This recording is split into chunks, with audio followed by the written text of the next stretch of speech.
Okay, first off, I know what you're thinking. Kate, that is the ugliest setup I've ever seen. Purple, really? And the camera quality? It's atrocious. I know. Well, here's the deal. I wanted to give this a shot today because most of you, I'm sure, are watching this because you know about my TikTok. And for the 800 so of you who have followed me on YouTube over the years, because I've been posting on YouTube for a long time. Newsflash, I have done a lot on TikTok. I have about 83,000 followers on TikTok. And so, yeah, that's been a cool development. For all of you coming over from TikTok, hello, welcome. I got a comment recently that asked me if I have a podcast in my future. And true story, I'm talking maybe 2018, somewhere around there. I really wanted to start my own podcast, but I had no idea what I wanted to talk about. I thought maybe, well, I like folklore. I like talking about esoteric subjects and stuff like that, but I could never really get an idea off the ground. And so today, this whole thing is an experiment. Just like when I started posting on TikTok, that was an experiment too, and it yielded great results. So let's see what happens with this. This really ties into imposter syndrome, and I'll get into that in a little bit. But to start off, I wanted to tell you just, I guess, what you can expect from this podcast. I don't even know what this is because this is still just me posting a video on YouTube. This mic doesn't even work. Like, it doesn't work. I mean, okay, it works. It's just I don't have the right cord for it yet. I ordered one. Next episode, whatever we're gonna call this, it will be working. So the audio will be better and hopefully the overall quality will be better as well. So stick with me. I'll get the hang of it eventually and figure out my setup and whatever.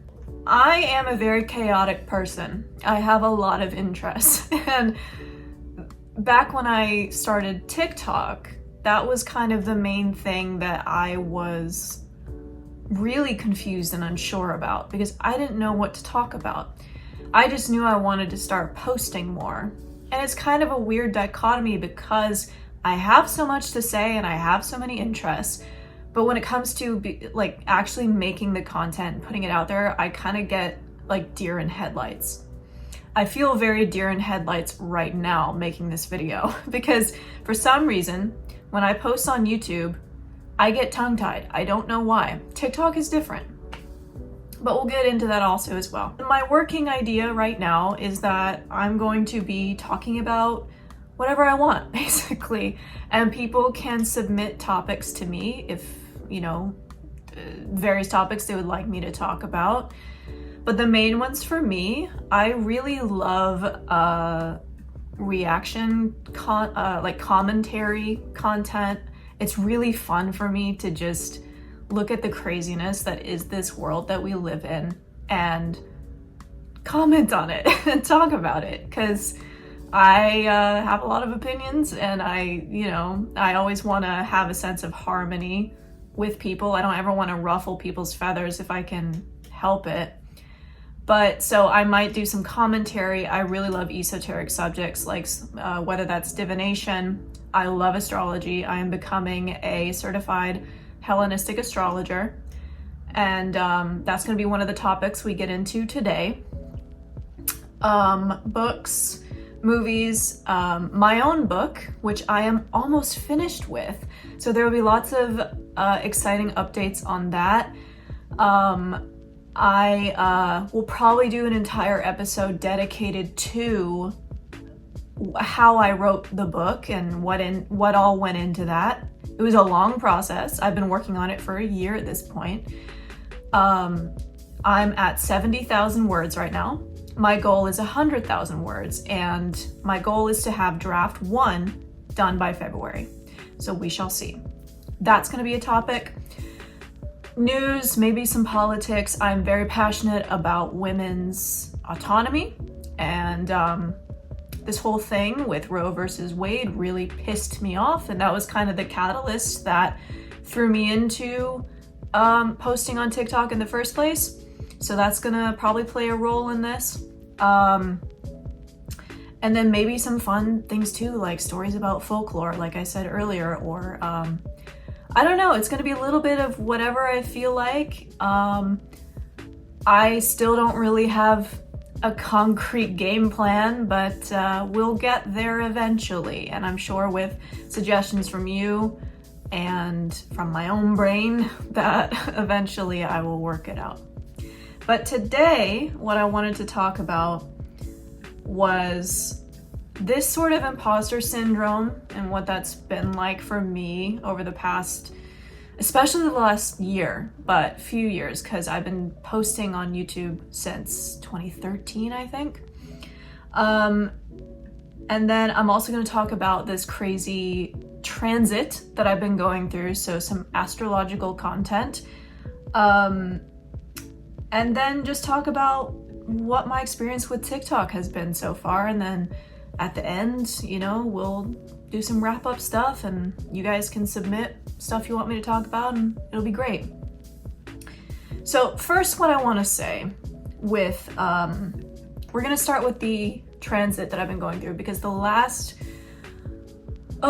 really the last 2 weeks have been crazy, but the last week and a half has been one of the most stressful mindfuck weeks that I've been through, on an emotional level, not necessarily on an event level. I mean, there has been some events too. There have been some events, but we'll get into it. But first, what I want to say, I understand that astrology is a polarizing topic. I understand that people really hate it. Some people really hate it. Some people really love it. I have my own thoughts on that. But what I want to get across to you is that probably 95% sure you do not know what actual astrology is.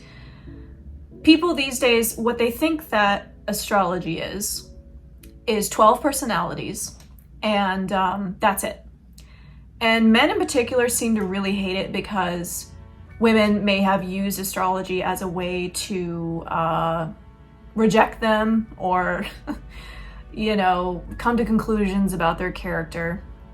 Or they think it's stupid, they think it's simplistic, they think it's woo, not scientific. And the reality of it is that astrology is a language. It's thousands of years old. Some of the very first texts that were ever discovered in the world were lunar transits and lunar phases. So we know that the ancients were looking to the stars for answers about this life that we live thousands of years ago. It's a lot like music. Music is intricate.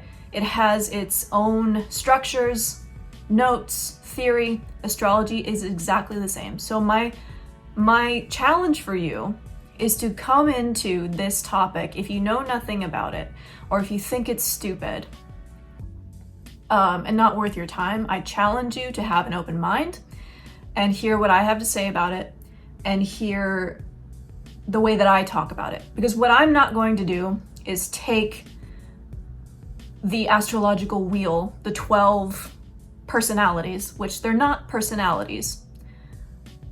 I'm not going to take that and use it to judge you. Okay?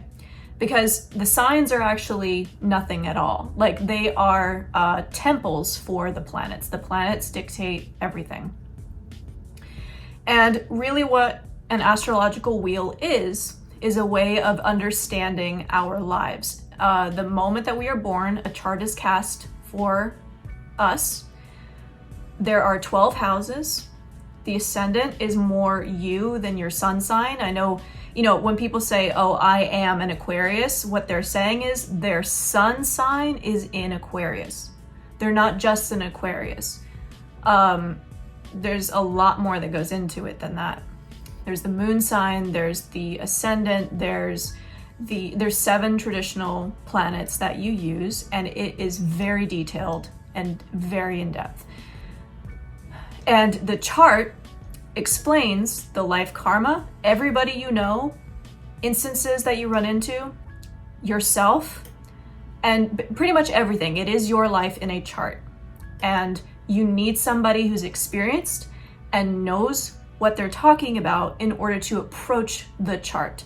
Because otherwise what you're gonna get are people making assumptions based off of one sign and judging people and making people angry. That's not what I aim to do in the topics that I talk about. I want to talk about them in a nuanced, open-minded, inclusive way. And I challenge you to have an open mind and to learn something new. You know, it's not every day that we can learn something new, and astrology is an incredible topic. Some of the things that I talk about in this transit that I'm going through still, and will be until about February 10th, it may be confusing. That's okay. I'll try to break it down as easily as possible. If you want me to, in the future, I can do like a mini teaching lesson about how to start astrology, because it's really one of my very favorite topics. I want to talk about it more, and I have the confidence now to do that, and I'm not afraid to share my passions with people. So let's jump in to this transit. I will put this chart up on the screen for you so you can take a look at it, and hopefully I can figure out a way to circle the part that I'm actually referring to. I'm not sponsored by Liquid Death, but with the amount of times it's been in my TikTok videos, they should sponsor me. I want to draw your attention here to this 9th house. Now, I understand that this is probably gonna look like a bunch of gibberish to you because, like I said, astrology is a language and it takes time to learn it. You may not even know that this red symbol here is the symbol for Mars. Now, you may also notice that this symbol for Mars is the symbol that we use for man, you know? And then this symbol down here, this green one, that's the symbol for Venus, and it's the symbol we use for women. So astrology is in our everyday lives, whether we realize it or not. And not just in that way, but in so many other ways too. So this Mars transit, I saw it earlier before it happened, and I got kind of nervous about it because Mars represents things that are on the difficult side of the spectrum. There are 2 malefics in astrology, malefic meaning bad, but bad is more nuanced than just bad by itself. It just means, you know, life has its ups and its downs. So you have 2 malefics that tend to represent the bad parts of life, and then the 2 benefics, which are Jupiter and Venus, that tend to represent the good parts of life. And then you have 2 luminaries, the sun and the moon, and you have 1 neutral planet that's kind of in between. It can go either way, Mercury. Mars tends to represent aggression, drive, cutting things, war. It's a very warlike planet, but it can be positive if it's placed in a good house or a good sign, because it lends its energy towards productivity. If you see here, I have the moon in the 9th house of travel, religion, higher thought, higher learning. I'm a very philosophical person, so this moon placement here makes sense for me in my life. The moon can also represent how you nourish yourself, how you take care of yourself. It represents the stomach in our anatomy and the chest. It's also environment. The moon is the natural ruler of fate and fortune, or not fate, fortune, just fortune. Fortune meaning the ups and downs of life, the never-ending cyclical nature of life, patterns, things that repeat, the wheel, the karmic wheel, you know, there's always ups, there's always downs. So when I saw that this transit was happening, I got very nervous because basically what happened was Mars entered my 9th house back a few months ago. I can't remember when it was. If I can, I will find the date and I'll put it on the screen. And I saw that, I was like, uh-oh, okay, so I really hope that, like, in my body I will be okay, because Mars can harm things when it is present with, especially the moon. So then Mars went over my moon sign, and I remember that day that it actually was conjunct the moon, I had one of the best days on the treadmill I've ever had. I was so energized. I was like really getting it. It was awesome. I've never felt that good on the treadmill. So that was a positive example of that transit. So, but then I saw what was going to happen was it was going to keep going, and then it was going to turn station retrograde, and it was going to go back over my moon and then turn direct and go back over it again. So Mars would make 3 passes over my moon. When planets go retrograde, what retrograde means is that to us here on Earth, the planet appears to be moving backwards, but it's not actually moving backwards. Retrogradation in astrology, what it means is the planet and its significations are somewhat the same, but they are usually tempered with delays, difficulties, bringing us back to previous things that have already happened, and in general, just hiccups and bumps in the road. It's very chaotic. I'm sure you've heard of Mercury retrograde, like that's the thing that everybody likes to make fun of. We are in a Mercury retrograde right now, actually, which is hilarious because I searched high and low for a cord to this mic. And I went to Target and nobody would help me. They had the cord I needed, but I couldn't get somebody to help me.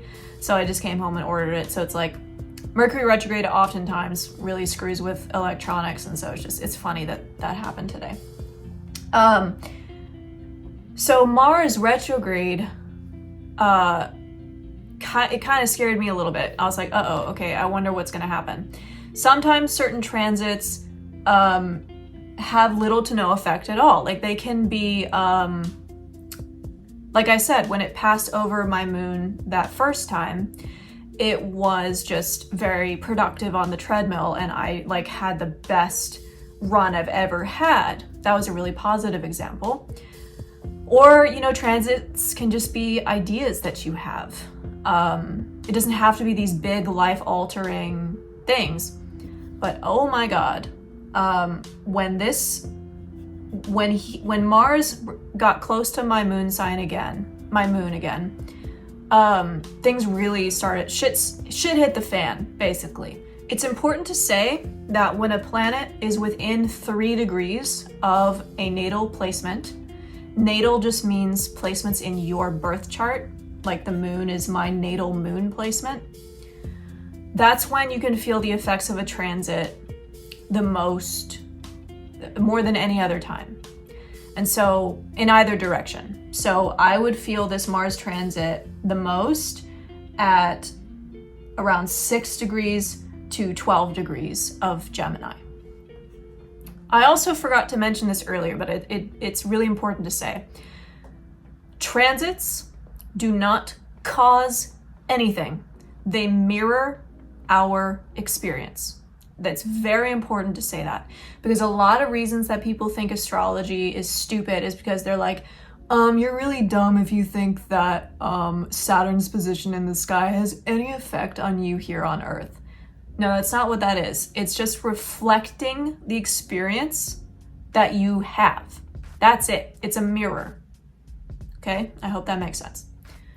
So, fast forward to December 28th. I started to feel sick. This was when Mars was within 2 degrees, I think, of my natal moon placement. I started getting a sore throat. And so I thought, okay, well, it's been cold out. I was in Texas visiting my family. And I was like, okay, maybe we took a walk, it's really cold out. Maybe my sinuses just freaked out. Maybe it was too cold for me.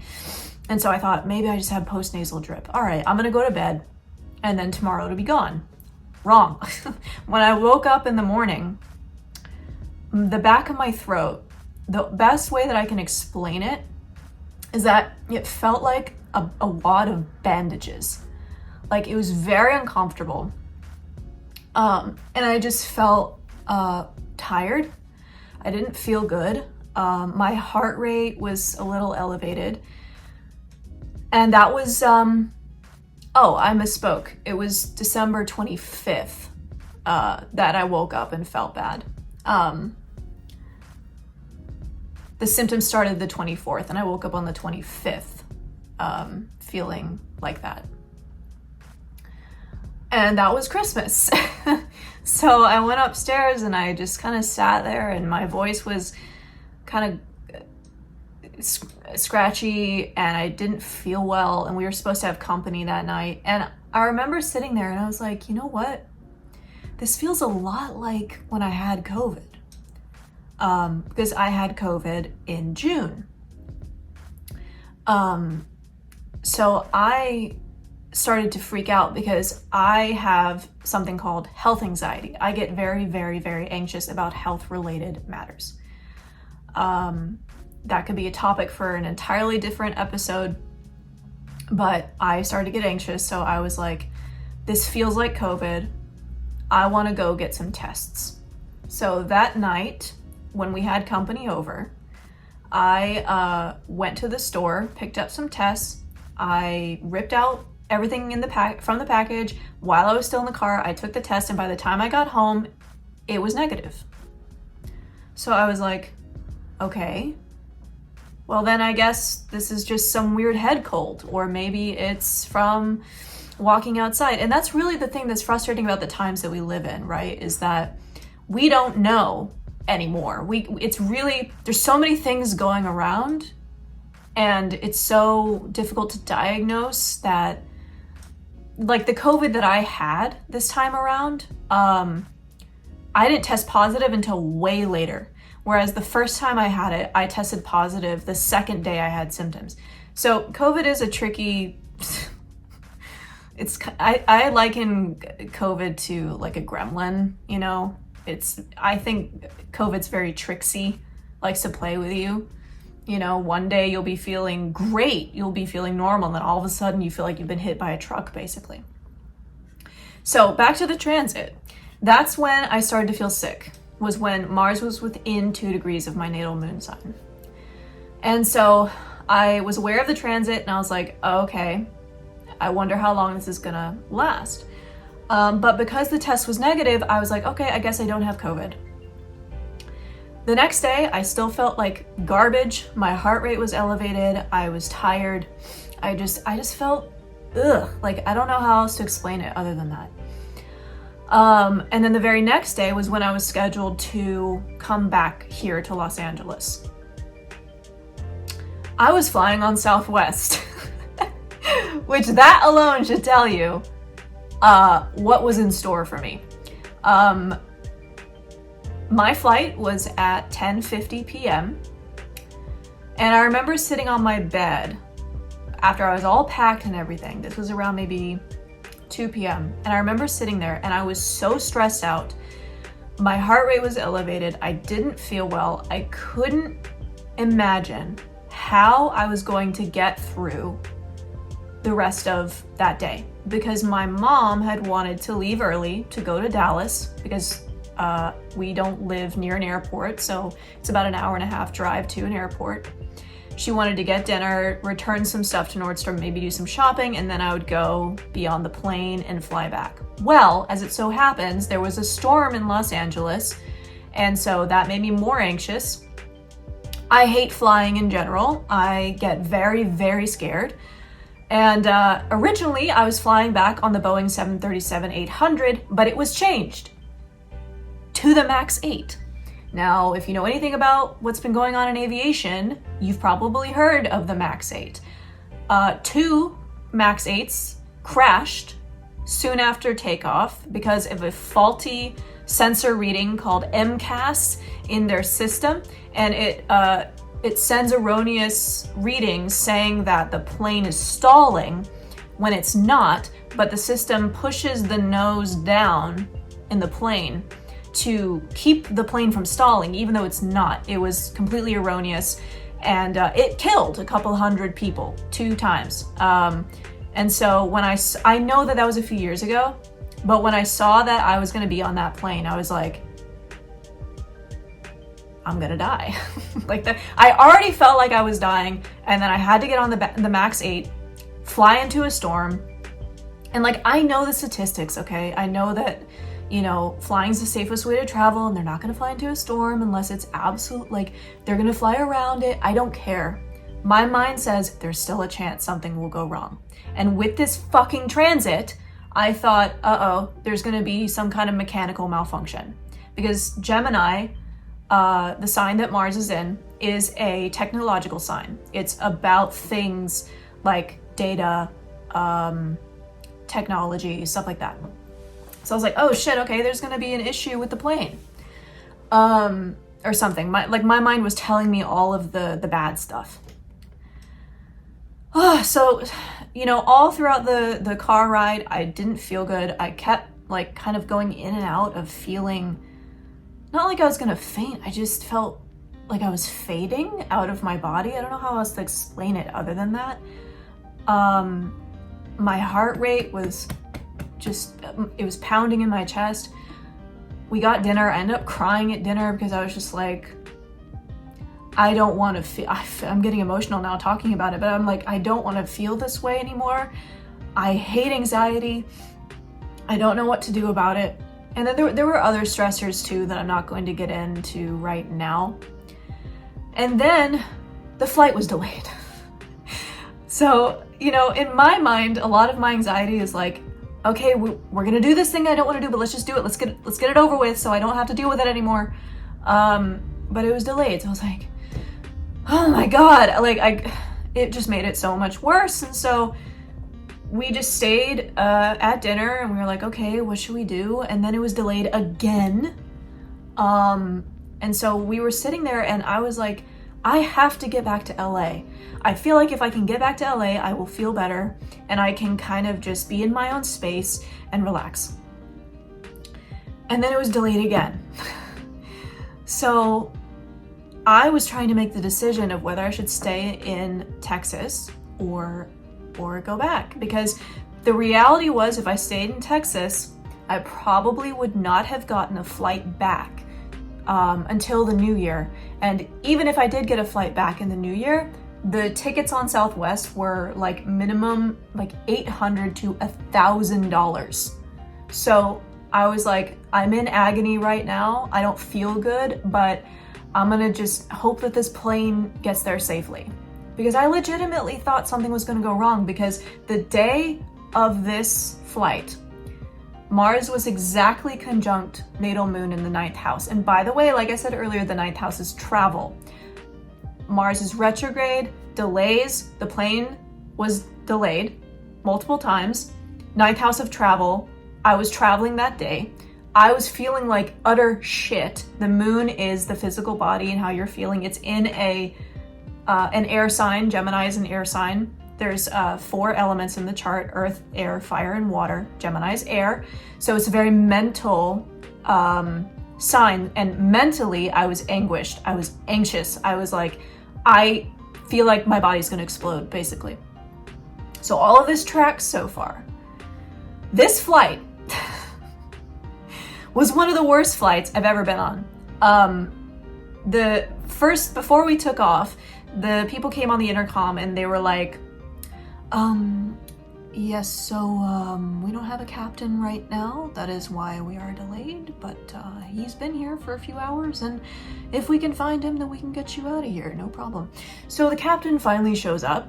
It's like 11:30 at this point, PM. And so I get on the plane and I'm freaking out and everything sucks, and we take off. The first 20 minutes of the flight are fine. I don't know if you've ever flown from Dallas to LAX, but it's about 2 hours and 50 minutes. First 20 minutes were fine. Then the rest of the flight was incredibly turbulent. One of the most turbulent flights I've ever been on.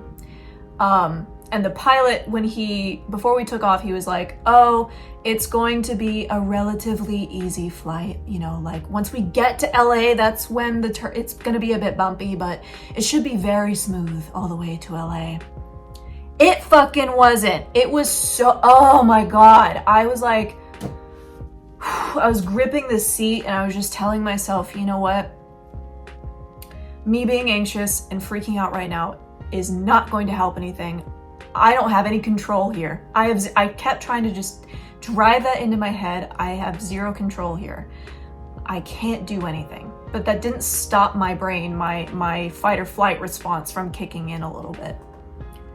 The landing, and then like the captain never came on to assure us ever. He never came on to be like, yeah, so ladies and gentlemen, it's a bit bumpy, but everything's fine. You know, like he never did that. And that would have helped me a lot to have some reassurance.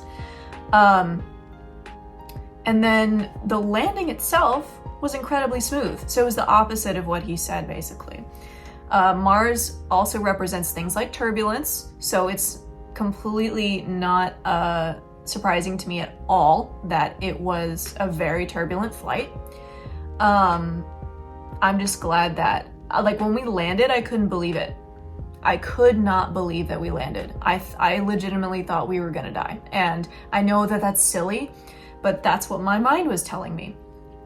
So then I get off the plane, I get my bags, I get home around 2:30 a.m. And I'm like, all right, well, I'm home. It's time to start feeling better, right? Wrong. So the next day I go everywhere. I get groceries. I go on a 2-mile walk. I go to CVS. I do a lot of stuff. The next day I start sneezing all the time. And I'm like, why am I sneezing so much? So I'm like, well, that test was negative, but I'm gonna take another test. This test came back positive.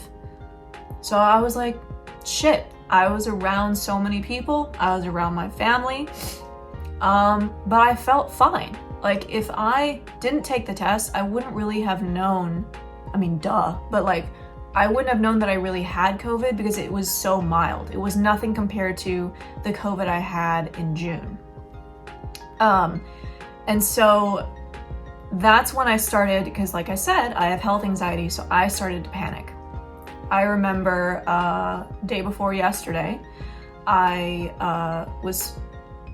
masked up and I was gonna go for a walk because that's something I've gotten into. I've been walking every day for a minimum about 2 miles, anywhere from 2 miles to about 7 miles.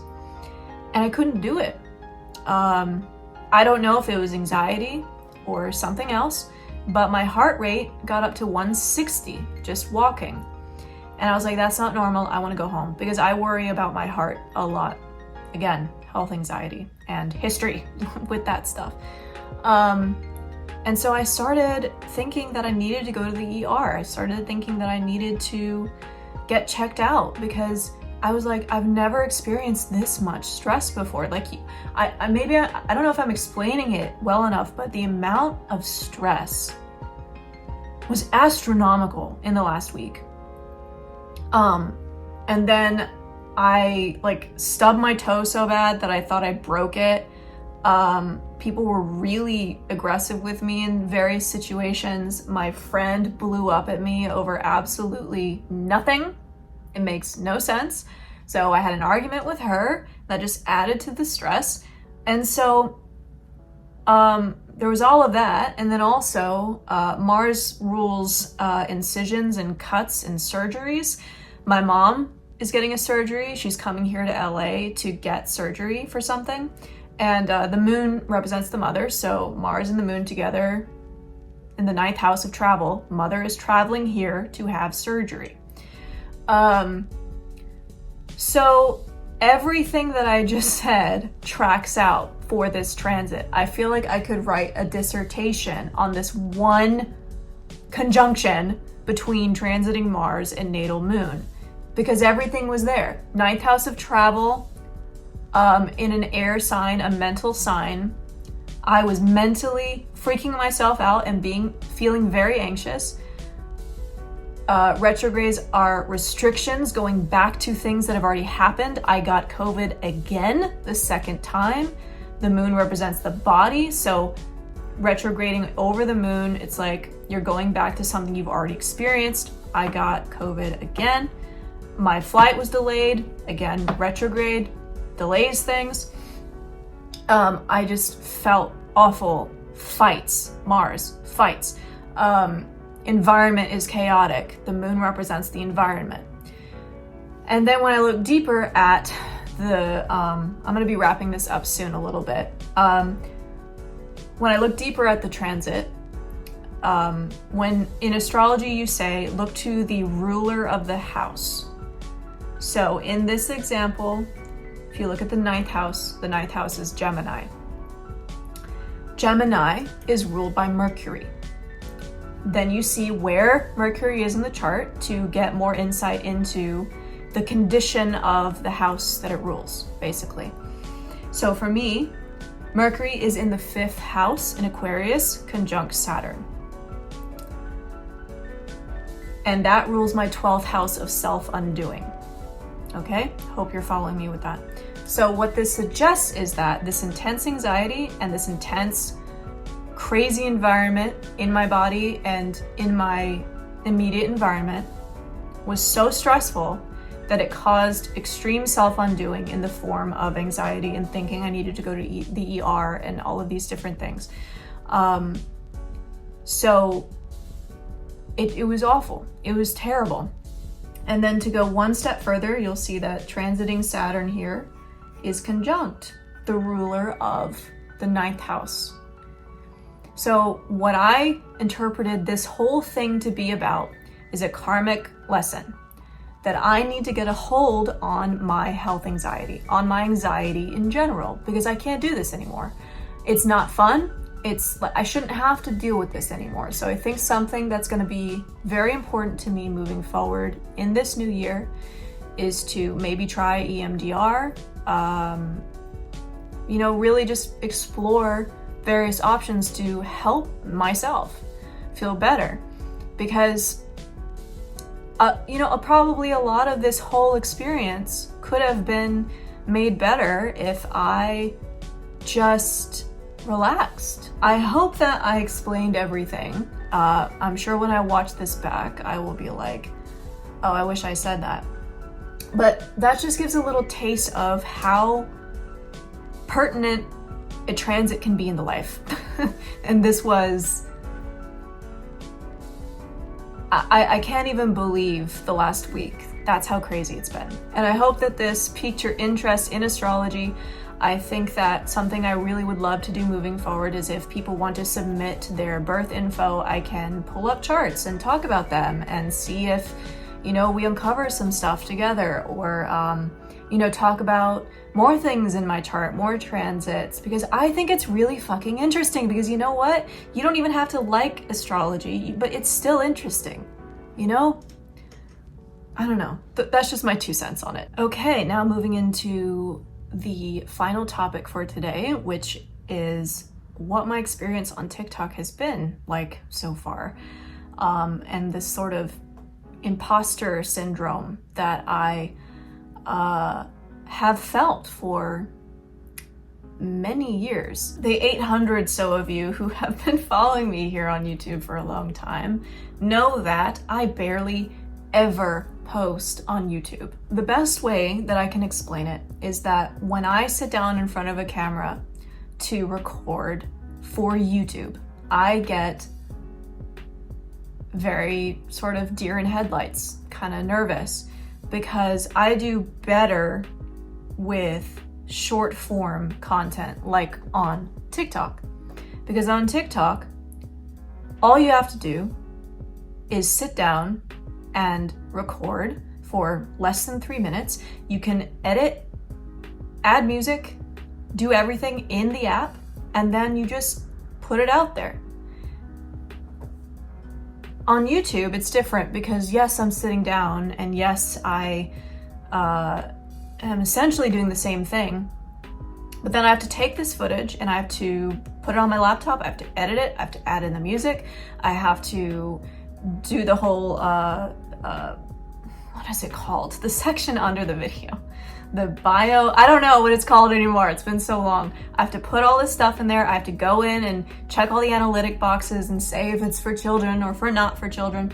And then the main thing too is that I can't go back and re-watch what I've already recorded. I've been going for 43 minutes. I'm not gonna go back and watch 43 minutes to be like, I wonder if the point that I said came across, you know? So it feels like a lot of times, like, I'm like, oh, never mind. I'm not gonna record on YouTube.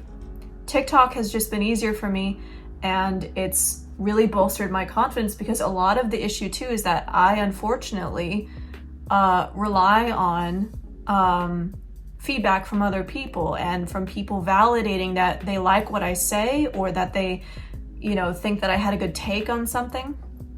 And the only reason that I was able to sit down today and actually do this is because of what has happened on TikTok and how people have been so supportive and so nice, and people really do want to hear what I have to say. And I've always had imposter syndrome in a lot of ways, because I'm always like, there's always going to be somebody prettier, there's always going to be somebody smarter who can say things better than I will, who's like more intelligent.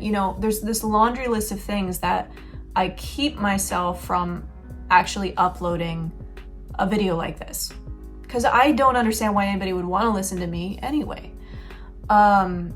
So TikTok really helped me to get over that. And I think, like I said earlier, me recording this video right now for YouTube, this is an experiment. Just like TikTok was an experiment. I was like, you know what? Let's just start posting and see what happens.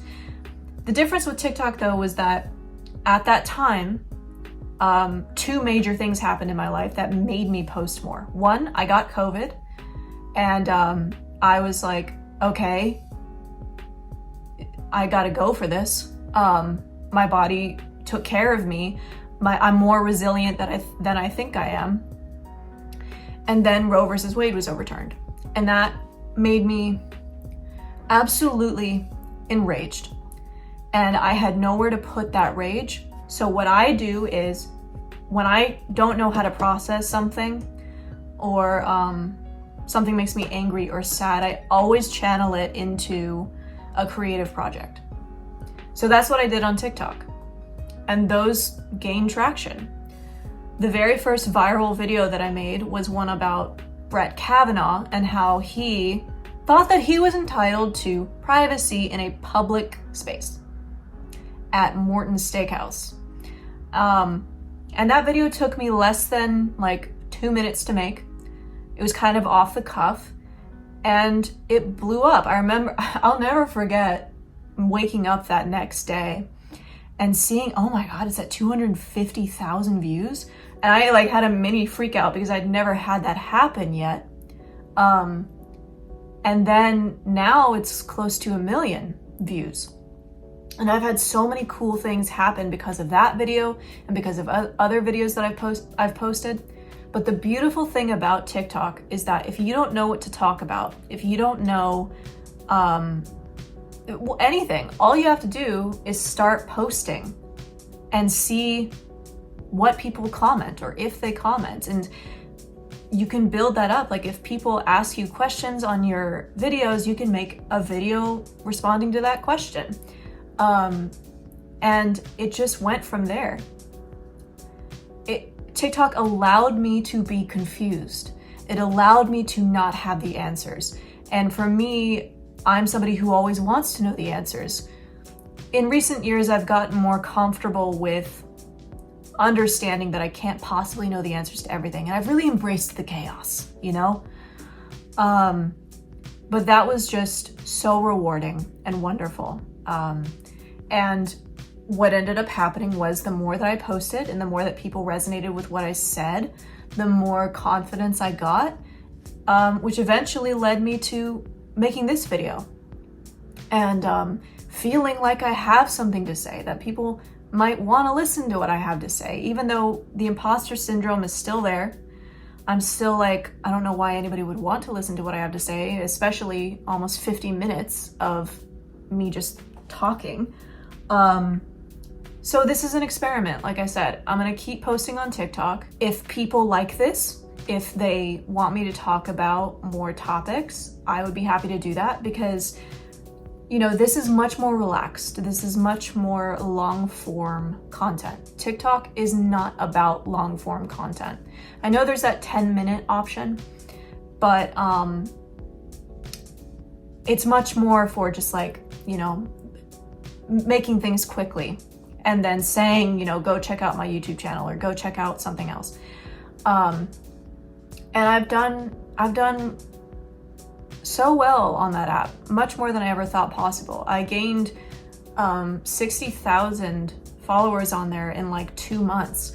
And like I said, I'm close to 83,000 now. I think the other reason why I really like TikTok is because, you know, if I say something that is misconstrued, or people have a question about what I've said, or it was unclear, I can sit down and make a video response to it very quickly to clear up any misunderstandings that happened, or I can clarify, or I can add to what I said.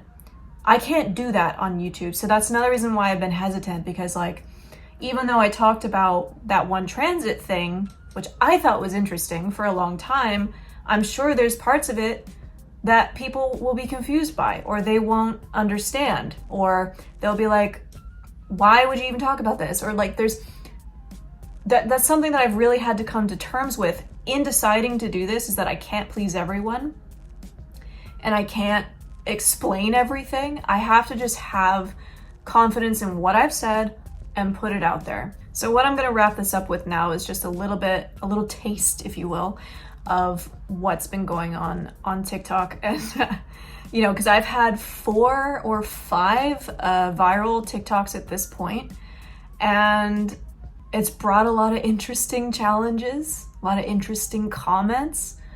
I've connected with some very interesting people. So let's talk about that. Back to that very first TikTok that went viral, the one about Brett Kavanaugh.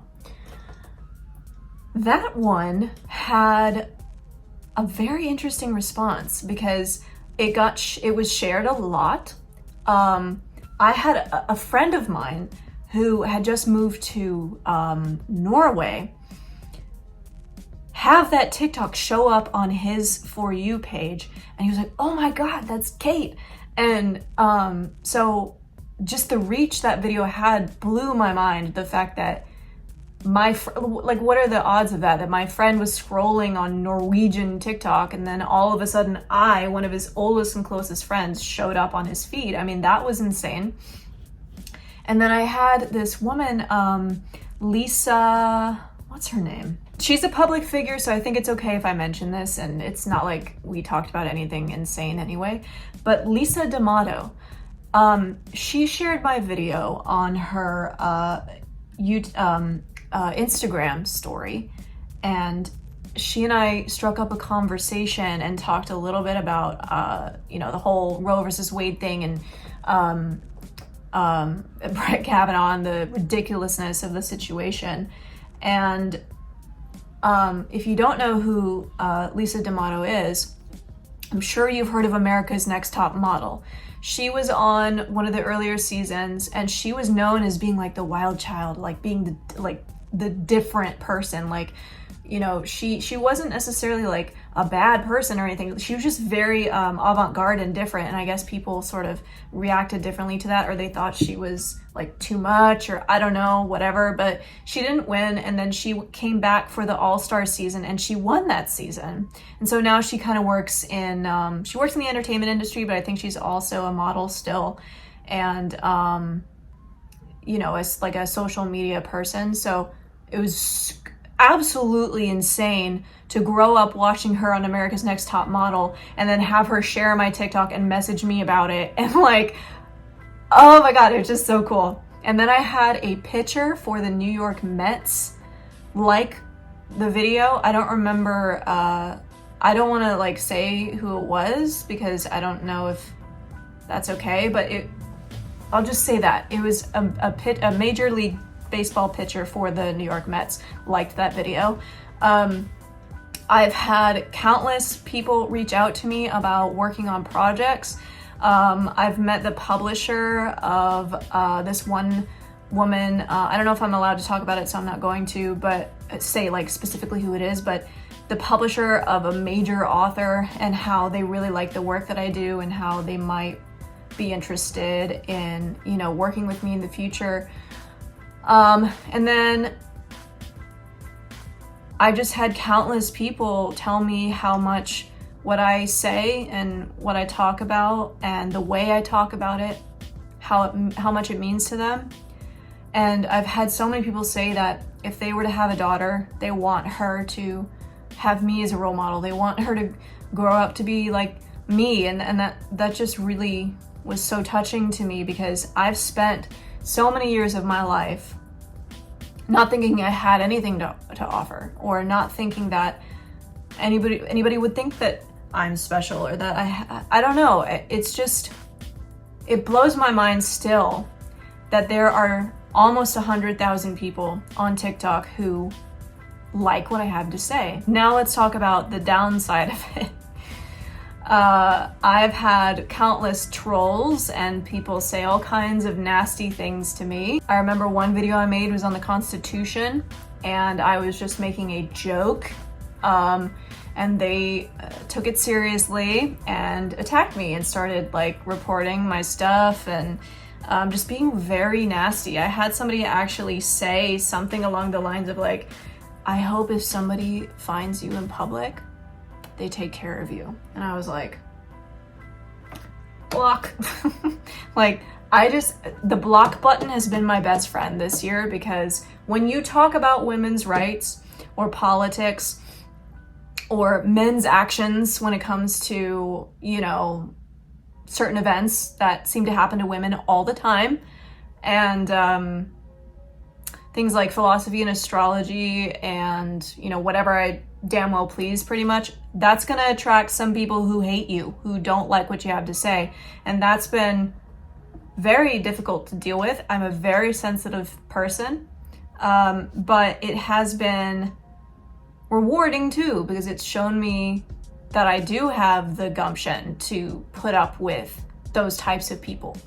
Not that I want to, like someday I want to not have to read comments and maybe hire somebody to go through them and save the nice ones and save the ones that might be interesting to respond to.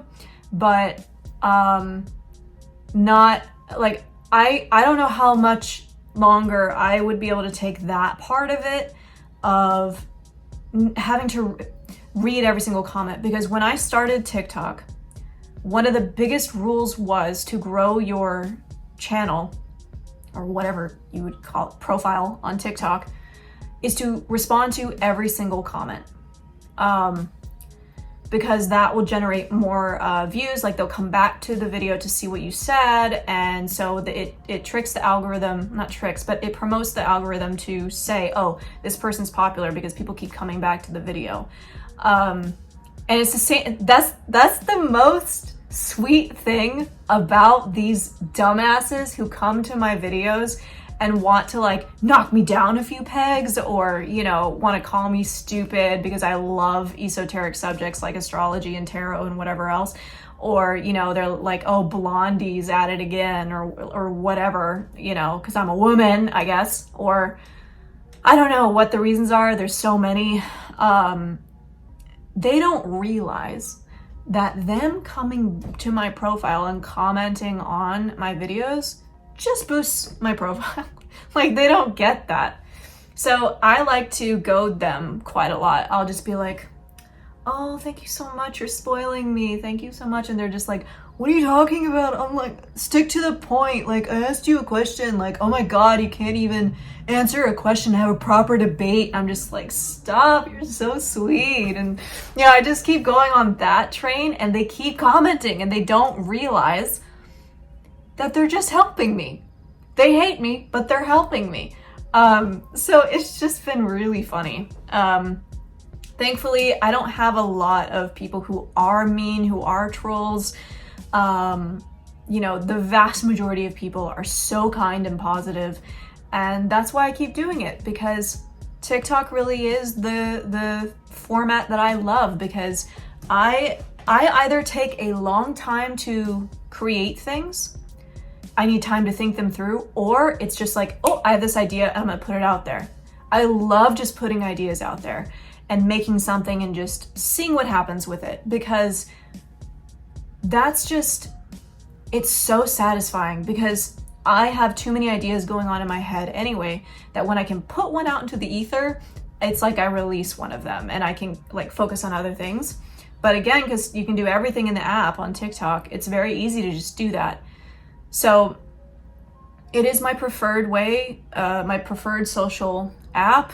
I know that Congress has recently, you know, proposed a bill that they want to get rid of TikTok, and I hope that doesn't happen.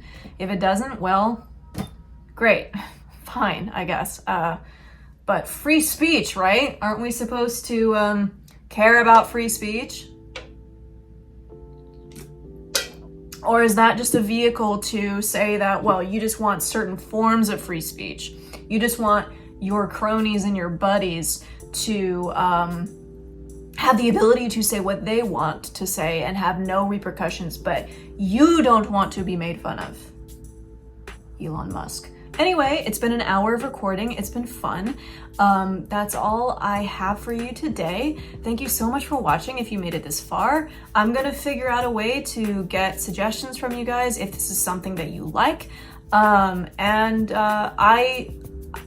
post on TikTok fairly regularly. There's no way I'm gonna be able to do this on YouTube all the time. It's really gonna be more of like a when I feel inspired to do it kind of thing. So it just depends on the demand. That's it. So we all know I'm not consistent on YouTube at all. Much more consistent on TikTok or Instagram. That's it. We'll find our footing if the experiment is successful, and we'll get there together. So I hope you enjoyed. I hope you're having a great day or night wherever you are. And I'll see you in the next video. All right.